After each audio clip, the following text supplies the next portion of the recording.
আজ বুধবার 11ই ফেব্রুয়ারি।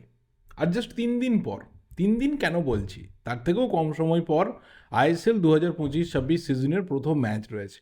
কিন্তু তার আগে এখনও অবধি এআইএফএফ তারা ভাবনা চিন্তা করছে যে চার্চিল ব্রাদার্স এফসি তাদেরকে কোনোভাবে পেছনের দরজা দিয়ে আইএসএলে ঢোকানো যায় কিনা।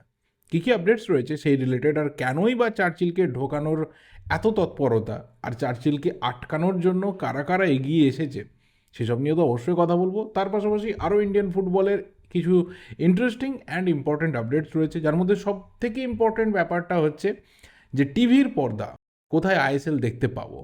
এই মুহূর্তে প্রায় সবাই জেনে গেছে, বাট তারপরেও একদম লাস্ট মিনিটের যা কিছু আপডেটস রয়েছে ডেফিনেটলি শেয়ার করব।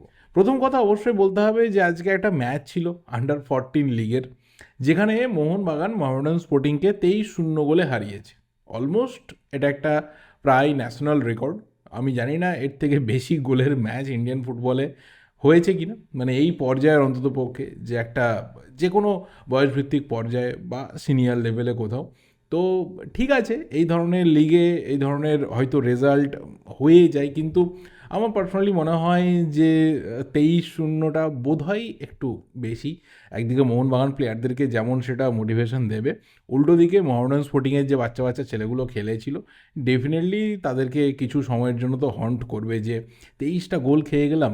যাই হোক, মোহনবাগানের জন্য রেকর্ড এবং মোহামেডান স্পোর্টিংয়ের জন্যও রেকর্ড নেগেটিভ ওয়েতে, কিন্তু প্লেয়ারদের মনোবল এই ক্ষেত্রে দুদিকে দুরকম অবস্থায় থাকবে পরবর্তী ম্যাচের আগে। আর আরএফডিএলে কিন্তু মোহনবাগান ইস্টবেঙ্গল উভয়ই ন্যাশনাল স্টেজে কোয়ালিফাই করেছে, কিন্তু মোহনবাগানের ক্ষেত্রে বড় সমস্যা হচ্ছে যে একটু টাফ টিম হলে আরএফডিএলে মোহনবাগানকে কিন্তু বেগ দিয়ে দিচ্ছে।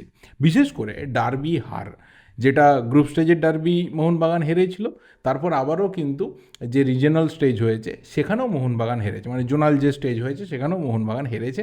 এবং সেই দিনকে ম্যাচটা খুবই জঘন্য খেলেছে, আমি সামহাও বলতে ভুলেই গেছিলাম। তো ইস্টবেঙ্গলের টিম আরএফডিএলে অনেক বেটার রয়েছে, রেগুলার বেসিসে বেটার থাকে। প্রতিবার রিজিয়নাল এবং জোনাল স্টেজটা ইস্টবেঙ্গল খুব সাকসেসফুলি কমপ্লিট করে, কিন্তু ন্যাশনাল লেভেল স্টেজে গিয়ে জাস্ট একবারই ইস্টবেঙ্গল রানার্স আপ হয়েছে। বাকি সময় কিন্তু ইস্টবেঙ্গল খুব একটা কিছু করতে পারেনি। আর মোহনবাগান তাদের ডার্বি রেজাল্ট যেমনই হোক না কেন, তারা কিন্তু গত বছর চ্যাম্পিয়ন হয়েছিল। দেখা যাক এইবারে কি হয়। গতবারের থেকে এইবারের টিম অনেক উইক, এবং অবশ্যই আলাদা করে বলতে হবে ডেগি কার্ডোজোর কথা। তিনি এত পরিমাণে ফরমেশন চেঞ্জ করেন, এত পরিমাণে তিনি টিমের মধ্যে সাফেল করেন, কোথাও সেটা একটা কনসিস্টেন্সির অভাব কিন্তু দেখিয়ে দেয় টিমের ওপর। এরপরে যে বিষয়টা নিয়ে কথা বলতে হবে সেটা অবশ্যই কিন্তু টেলিকাস্টের ব্যাপারটা, যে ফাইনালি কোথায় আমরা টেলিভিশনে দেখতে চলেছি, ব্রডকাস্ট কোথায় হবে, ওটিটি প্ল্যাটফর্ম কী রয়েছে, এ তো আমাদের কাছে ক্লিয়ার হয়ে গেছিলো। ফ্যান কোর্টে আমরা দেখতে পাবো 299 টাকার প্যাক রয়েছে, সেখানে তোমরা 91টা ম্যাচ দেখতে পাবে। কোনো ক্লাবের ম্যাচ যদি কেউ মিস করতে না চাও, পুরো আইএসএল দেখতে চাও, 299 টাকার প্যাক মারতে পারো। পাশাপাশি কিছু ওই অফার কোড রয়েছে, সেইগুলোকে অ্যাপ্লাই করলে 10%, 20% অবধি অফ টপ পাওয়া যাচ্ছে। সেটা আমি এই মুহূর্তে বলছি না, যে আমার কাছে কোনো কোডও নেই, আমি কাউকে শেয়ারও করতে পারবো না। আমি 299 দিয়ে রিচার্জ করিয়েছি, কেউ যদি কমে কোথাও করাতে পারো তো করতে পারো। আর একটা অফার রয়েছে, সেটা হচ্ছে ক্লাব পিছু অফার। তুমি যে ক্লাবের সমর্থক, শুধুমাত্র তুমি সেই ক্লাবের সাবস্ক্রিপশান নিতে পারো। সেখানে 149 পড়ছে, 13টা ম্যাচ রয়েছে প্রত্যেকটা ক্লাবের। তো তুমি শুধুমাত্র তোমার ক্লাবের 13টা ম্যাচ দেখতে পাবে। সেই 13টা ম্যাচের জন্য তোমাকে 149 পে করতে হবে। বাকি আইএসএলের কোনো ম্যাচ তুমি দেখতে পাবে না। যদি তোমাকে দেখতে হয় তাহলে প্রতি ম্যাচ ডের একটা করে পাস রয়েছে, সেটা 25 টাকা করে পড়বে। এই হচ্ছে ব্যাপার, এই হচ্ছে পুরো একটা ভাগ ভাগ করে ফ্যান কোড সিস্টেম করেছে। তো আমার কাছে পার্সোনালি, আমার প্রফেশনের খাতিরে এবং অবশ্যই একজন দর্শকের অ্যাঙ্গেল থেকে, পয়েন্ট অফ ভিউ থেকে, আমার পার্সোনালি মনে হয়েছে যে 299 for 91 matches is very much less. এবার সেখানে বোধহয় ওই 3 টাকা 25 পয়সা এরকম করে পড়ছে, যেটা আমরা ইন্ডিয়ান ফুটবলের স্বার্থে ডেফিনেটলি দিতে পারি। আর যদি অফার টফার লাগিয়ে দিতে পারো 239 বা 269ও হয়ে গেলে, তো সেটা মানে 3 টাকারও কমে এসে যাচ্ছে। তো দেখো, তোমাদের জন্য যেটা সুবিধা সেটাই তোমরা রিচার্জ করাও। আর একটা ব্যাপার, যে টিভিতে কোথায় দেখতে পাবো, কারণ আমাদের এখানে একটা লার্জ অ্যামাউন্ট অফ দর্শক রয়েছেন, সমর্থক রয়েছেন বিভিন্ন ক্লাবের। তারা টিভিতে খেলা দেখতে পছন্দ করে, বা সবাই মিলে একসাথে বসে টিভিতে খেলা দেখা। কোথাও ক্লাবে খেলা দেখা হয়, কোথাও অনেক জায়গাতে হয় যে ডার্বি হচ্ছে, একটা জায়গাতে জায়ান্ট স্ক্রিন রেডি করে খেলা দেখা হলো, বা একদম মোড়ের মাথায় টিভি বার করা হলো, সেখানে বহু মানুষ একজোট হয়ে খেলা দেখছে। টিভিটা একটা বিরাট বড় প্ল্যাটফর্ম তাদের জন্য। তো সেই জায়গাতে টিভিতে কোথায় খেলা দেখতে পাওয়া যাবে, কালকে সন্ধে অবধি কিন্তু কোনো ক্লিয়ার পিকচার ছিল না। অনেক কটা আভাস মিলছিল যে ফ্যান কোড দুটো সংস্থার সাথে কথা বলছে। এক, তারা সোনি এন্টারটেনমেন্টের সাথে কথা বলছে যে সোনি স্পোর্টসে তারা যাতে ম্যাচগুলো দিতে পারে। এবার সোনি স্পোর্টস প্রথমের দিকে খুব একটা যে বিরাট রাজি ছিল তা নয়, কারণ দেখো সোনি স্পোর্টস তারাও কিন্তু একটা বিড করেছিল, প্রথমে প্রাথমিকভাবে বিড করেছিল, তারপর তারা কিছুটা সময় চেয়েছিল, তারা আরও কিছুটা সময় চেয়েছিল, আরও একটু সুবিধা টুবিধা এক্সট্রা অনেক কিছু চেয়েছিল, সেটা এআইএফএফের তরফ থেকে শোনা হয়নি। তো প্রথমের দিকে ওদের মনে হয়েছিল যে না, আমরা ইন্ডিয়ান সুপার লিগ থেকে একটু ডিস্টেন্সে থাকবো, কিন্তু ফ্যান কোড কন্টিনিউয়াসলি সব থেকে বেশি আলোচনা চালিয়েছে সোনি স্পোর্টসের সাথে, তাদের সাথে রেগুলার বেসিসে সম্পর্ক ভালো। প্যারালালি যেটা শোনা গেছিলো যে ডিডি স্পোর্টসকে থ্রু স্পোর্টস মিনিস্ট্রি, সেখানেও তারা একটা দাবি রেখেছিল যে যদি কোনোভাবে কোনো প্রাইভেট চ্যানেলকে না পাওয়া যায়, যদি ডিডি স্পোর্টসে দেখানো যায়, সেক্ষেত্রে সরকারের সাথে একটা টাই আপ করে আইএফএফ এর থ্রুতে এবং স্পোর্টস মিনিস্ট্রির থ্রুতে এই ব্যাপারটাকে ফাইনালাইজ করা।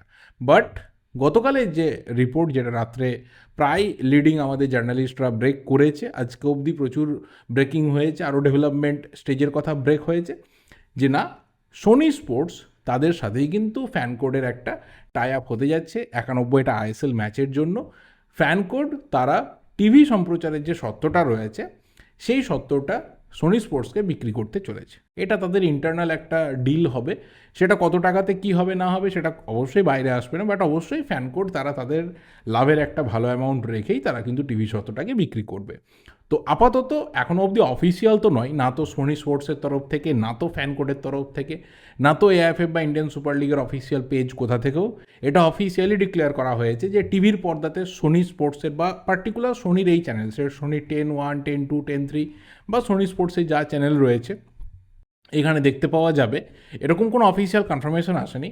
বাট যতটুকু মনে করা হচ্ছে যে ডেভেলপমেন্ট আপাতত হয়েছে, বা অনেকেই বলছে একটা ভার্বাল এগ্রিমেন্ট বা একটা কোথাও ভার্বাল কনফার্মেশন দু তরফেই হয়ে গেছে যে সোনি স্পোর্টসেই আইএসএল দেখতে পাওয়া যাবে এবং ফ্যান কোডের সাথে সোনি স্পোর্টসের চুক্তি কমপ্লিট। সেটা এবার অফিসিয়ালি সব জায়গা থেকে ভেরিফিকেশন কমপ্লিট করে আসার পর হয়তো অ্যানাউন্সমেন্ট হয়ে যাবে। তো এটা একটা বড় খুশির খবর। এবার দেখো, ওয়েট করো, যেদিনকে এসে যাবে সেই দিনকেই সোনি স্পোর্টসের পার্টিকুলার সেই চ্যানেল, বা যদি একটা দুটো চ্যানেল হয়, যেহেতু রিজিওনাল কমেন্ট্রিও হবে, এটাও অনেকে কিন্তু কমেন্টে জানাচ্ছিল যে বাংলাতে বা হিন্দিতে কমেন্ট্রি দেখতে পাওয়া যাবে কি না। হ্যাঁ, বাংলাতে, হিন্দিতে এবং ইংরেজি, এই তিনটে ভাষাতে তো কমেন্ট্রি থাকছেই, তার পাশাপাশি কেরালা বা তোমার বেঙ্গালুরু বা চেন্নাই এফসি এই ম্যাচগুলো হওয়ার সময় মালায়ালাম, কন্নড়, তামিল ইত্যাদি ল্যাঙ্গুয়েজেও কিন্তু হওয়ার সম্ভাবনা রয়েছে কমেন্ট্রি। তো সেটা ডিপেন্ড করছে এবার ফ্যান কোডের ওপর, বা সোনি স্পোর্টস চাইলে তারা নিজের একটা মিলিজুলি করে তৈরি করতে পারে। বাট বাংলা, হিন্দি, ইংরেজি এই তিনটেতে কিন্তু কনস্ট্যান্ট প্রায় প্রতিটা ম্যাচের কমেন্ট্রি থাকবে। বিশেষ করে আমাদের বাংলার তিনটে ক্লাবের ম্যাচ তো ডেফিনেটলি থাকবে, সেই নিয়ে কোথাও কোনো রকম সন্দেহ নেই। তো দেখো এবার কোন চ্যানেলে কোন ভাষাতে কি দেখতে পাওয়া যাবে, সেরকম মতো তোমরা রিচার্জ করিও, একটু ওয়েট করে যাও অফিসিয়াল কনফার্মেশনটা আসুক, তার আগে রিচার্জ করাতে গেলে আমার মনে হয় যে খুব খারাপ তো কিছু হবে না, সেটা যে যার নিজের সিদ্ধান্ত, বাট অফিসিয়াল কনফার্মেশন এসে যাওয়ার পর রিচার্জ করালে আমার মনে হয় পার্সোনালি সেটা বেটার হবে। এরপরে যে বিষয়টা নিয়ে বলার রয়েছে সেটা হচ্ছে যে এআইএফএফের একটা মিটিং, যেটা গতকাল কোরামের জন্য আটকে গেছিলো, কমপ্লিট কোরাম থাকেনি, এবং সেটা আজকে হওয়ার সম্ভাবনা ছিল, আজকেও হয়নি। সেটা হবে আগামীকাল 12 তারিখে, এবং সেখানে খুব স্পেসিফিক যে মেন ডিসকাশন রয়েছে সেটা হচ্ছে চার্চিল ব্রাদার্সকে আইএসএলে নিয়ে আসা যাবে কি না। আর এর মধ্যে একটা ঘটনা ঘটেছে, সেটা হচ্ছে আজ দিল্লি এফসি তারা অফিসিয়ালি কিন্তু রেলিগেটেড হয়ে আই লিগ থেকে আই লিগ 2-তে চলে গেল। অলরেডি তারা পয়েন্টের ভিত্তিতে রেলিগেশন জোনেই ছিল, রেলিগেটেড হয়ে গেছিলো, বাট তারা একটু গোঁ ধরে বসেছিল, রেলিগেশন করা যাবে না, এই যাবে না, সেই যাবে না, বহু কিছু ব্যাপার। বাট ফাইনালি আজ অফিসিয়ালি দিল্লি এফসিকে রেলিগেট করে আই লিগ 2-তে পাঠানো হয়েছে। যাদের একটা সময় স্বপ্ন ছিল আইএসএল খেলবো, তারা আপাতত আই লিগ 2 খেলবে। আর যারা গতবার মাঠের মধ্যে চ্যাম্পিয়ন হয়েছিল, এআইএফএফ চ্যাম্পিয়ন ঘোষণা করেছিল, ট্রফি দিয়ে দিয়েছিল, এবং তারপর সিএসএ বহু ঘটনা, সেই ক্লাব চাইছে আইএসএলে ঢুকতে। বাট সেখানে এআইএফএফ চাইলেও আইএসএলের 14টা ক্লাব তারা সম্মিলিতভাবে চিঠি দিয়ে এআইএফএফকে জানিয়েছে যে মেরিটের ভিত্তিতে যেটুকু এন্ট্রি হচ্ছে সেটার বাদে অন্য রকম এন্ট্রি নেওয়া যাবে না। কোনো রকমভাবে এক্সট্রা ফিনান্সিয়াল বার্ডেন বাকি ক্লাবগুলো অন্য একটা ক্লাবের নেবে না। এবার কালকের যে মিটিং রয়েছে, যেখানে এক্সিকিউটিভ কমিটির লোকজন সবাই বসবে, সেখানে এটা অবশ্যই উঠবে যে চার্চিলকে নিয়ে আসার পেছনে যুক্তি কী রয়েছে, যেটা আমরা খুব জনতা যারা খুব কমন পাবলিক তারা একদমই বুঝতে পারছি না। সিরিয়াসলি বলছি, কোনো রকমভাবে এটা বোঝার মতো সিচুয়েশনে আমরা নেই যে চার্চিল ঢুকছেটা কোন দিক দিয়ে, চার্চিল ঢুকবেটা কীভাবে। গতবার অফিসিয়ালি সিএসের মাধ্যমে চ্যাম্পিয়ন হয়েছে ইন্টারকাশি, তাদেরকে ট্রফি দেওয়া হয়েছে, প্লেয়ারদের মেডেল দেওয়া হয়েছে, সব কিছু হয়েছে, এবং তারা মেরিটের ভিত্তিতে 3 নম্বর ক্লাব হিসাবে আইএসএলে এন্ট্রি নিচ্ছে আই লিগ থেকে। এবং সব থেকে এখানে বড় একটা ব্যাপার যে ঠিক আছে, তুমি ডিসিশন নিতে পারতে, তুমি এই বিষয়টাকে তুমি আরও 1 মাস আগে আলোচনা করতে পারতে, বাট তুমি আলোচনা করছো কবে, মানে হাসির ব্যাপার, হয়তো আনপ্রফেশনালিজমের একটা পিক এটাই, যে সেই আলোচনাটা হচ্ছে আইএসএল শুরু হওয়ার জাস্ট 2 দিন আগে।